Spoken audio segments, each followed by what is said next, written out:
really good, ladies and gents. This is the HotBox Report, where we're hitting you with all these box office news and results that you want to know about. I'm Kay, and if you've been living under a rock for like the past 3 weeks, you might not have realized that Avengers Endgame has been absolutely killing it at the box office.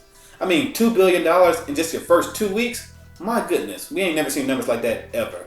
But could that movie continue in its third week just destroying numbers and getting closer and closer to that Avatar record? I mean, it is summer, so all these big blockbusters are going to continue to come out week after week after week. And this week is no different. We got Detective Pikachu finally dropping, which I'm a Pokemon fan, so I was excited to see that Pokemon World was finally getting made into a live action joint. So, was this one that was worth smoking and everybody wanted to go see and cut into that Avengers Endgame box office? Or did the Avengers Endgame continue to dominate the box office, taking that #1 spot yet again? Or, I mean, hey, there's another movies coming out too. I mean, you had The Hustle. The Hustle came out and it's Rebel Wilson and Anne Hathaway, so people might want to go see that too. So one of those joints could have topped the Avengers Endgame at the box office. But let's find out if we get all the highs, downers, and everything in between that you want to know about from this past weekend's box office result. So let's jump right into it at the top 5 domestic box office from this past weekend. And at number 5, we got the Seth Rogen, Charlize Theron joint, The Long Shot, still managed to stay in the top 5, making another $6.2 million.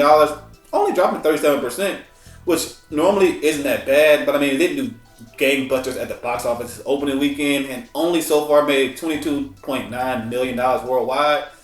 And I mean, on a $40 million budget, that's not really that good. The studio probably gonna lose some money. I honestly think the movie's pretty good and stuff like that, but they could have done a better job of placing it. I mean, it's Seth Rogen. Just put that shit around 420. And I think even 420 was on a Friday. No, it was on a Saturday, so it was on a weekend, so people would have went out to go see it on 420 high as fuck. I mean, I would have, but wasn't out yet. Didn't come out till after the Avengers Endgame on May 3rd, which was just a random ass date. So they could have done a better job of marketing that and placing it on a better date to help it succeed. But maybe later on it'll have some legs and it'll just keep going and going and going and eventually make that money back for the studio. At number 4, we got that Scream Gems joint, The Intruder. Managed to make in another $6.6 million. Pretty good percentage too, only dropping 39%. I guess word of mouth spread about this movie about it is a trash ass thriller. I mean, a god awful thriller. But if you take that as a comedy, get drunk or high or fucked up to go see this shit, you're gonna have a blast with it. I mean, it is just that bad that's funny. Like it's way too over the top and shit like that. So I guess the word of mouth about that shit spread it and everybody just got fucked up to go see it over the past weekend. And it did pretty good at the box office. Not bad for a shit movie. And Screen Gems only spent like $5 to make it, so they've been made their money back. Over like $20 million, I think it made so far. So good on you, I guess. Maybe we'll get an Intruder 2 or some shit like that. Oh. At number 3, and what is wrong with you people? This movie was getting panned by everybody. Even the fans gave this shit a trash ass rating, and y'all still went out to go see this shit. The fucking Hustle is what I'm talking about. That Rebel Wilson, Anne Hathaway joint made $13.5 million, and this movie cost like $6 to make, so they made his money back. God damn it. So they probably gonna make another sequel to this shit. If the Hustle 2 comes out, I'm gonna be pissed off about this shit. This is probably one of the worst movies I've seen this year. Like, hands down, garbage, piece of shit. Like, the only reason they made this movie was they go to France and have vacation. This is lazy. And people went out there and supported it, so they're gonna think it's okay. And then they're gonna be like, oh, people love this movie, let's make another one next year. Oh my god. People, we gotta do better than this, alright? Because there's better comedies out there. Like I just said, The Intruder is a thriller, but it's a comedy, and I liked it a lot better than I like this shit right here. But nobody went to go see that shit instead. At number 2, we got Detective Pikachu making $58 million on its first weekend, which isn't awful. I mean, most movies would be dreamed to have $58 million opening and stuff, but I think Detective Pikachu had like a $150 million budget, which means it probably had to make it like $75 million domestic to be considered a box office success. But I mean, hey, it's not a movie that's meant for the US audience. It's mainly most for that Chinese market because that's where Pokemon originated. So maybe over there they'll do gangbusters opening weekend. But here, it's a little bit of a disappointment making only $58 million this opening weekend. I mean, I personally love that movie because I'm a Pokemon fan.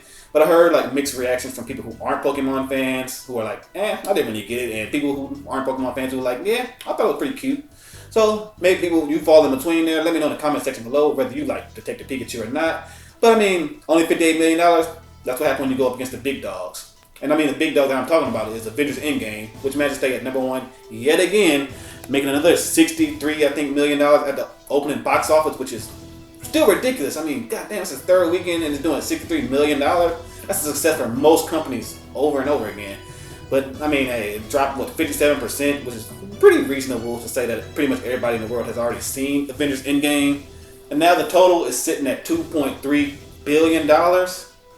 And with this weekend's results, the Avengers Endgame is now sitting at $2.3 billion, about $400 million away from that Avatar record of $2.7 billion, which another $400 million, it's reasonable to think that Avengers Endgame can get to that record. And that's the top 5 from this weekend. I mean, there was no real big shockers or anything like that other than those. I mean, that movie Tolkien did drop this weekend, which is like the biopic of the writer who wrote the Lord of the Rings stuff, which I was confused. I was like, oh shit, another Lord of the Rings movie's coming out. And then I saw it was just a biopic, and I was like, fuck that.